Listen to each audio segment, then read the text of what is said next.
సాతాను వెలుగుదూత వేషంలో వచ్చి, క్రీస్తు నామంలోనే వచ్చి, అనేకులు వచ్చి నేనే క్రీస్తునని చెబుతారు అన్నది దేవుని వాక్యంలో చూస్తున్నాం. చాలా విచారంగా ఉంది. ఒక పక్క చాలా బాధగా ఉంది. ఈ విషయం చెప్పకపోతే దేవుడు లెక్క అడుగుతాడు. ఏ పాస్టర్ కానీ, ఏ సేవకుడు కానీ, ఏ పద్ధతిని కానీ విమర్శించడం లేదు. దేవుని వాక్యం చెప్పే విషయాలను స్పష్టంగా బయలుపరచాలి. నూనె బాటిల్ కొనుక్కొని మీరు వాడితే, మీరు ఇల్లు కట్టుకునే అప్పుడు పునాదిలో వేస్తే మీ పునాది గట్టిగా ఉంటుంది. మీరు కారం నూరే దంచేటప్పుడు కారంలో వేస్తే కారం తియ్యగా ఉంటుంది.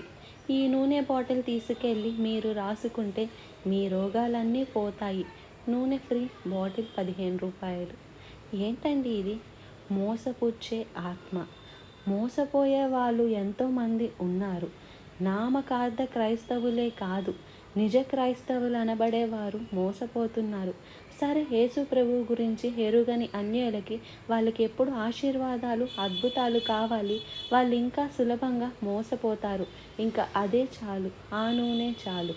మీకు తెలుసో తెలియదోనండి, ఇక్కడ అమ్మిన చేతి గుడ్డో, ఇక్కడ అమ్మిన వాటర్ బాటిల్ అక్కర్లేదు, ఇక్కడ అమ్మిన నూనె బాటిల్ అక్కర్లేదు.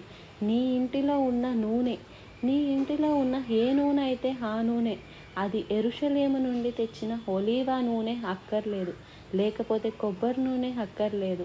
ఏ నూనె అయినా సరే, నీవు విశ్వసించి యేసుక్రీస్తు నామములో నీవు విశ్వాసంతో ఆ నూనె తీసుకొని రాసుకొని నువ్వు ప్రార్థన చేసుకుంటే దేవుడు నీకు స్వస్థత ఇస్తాడు.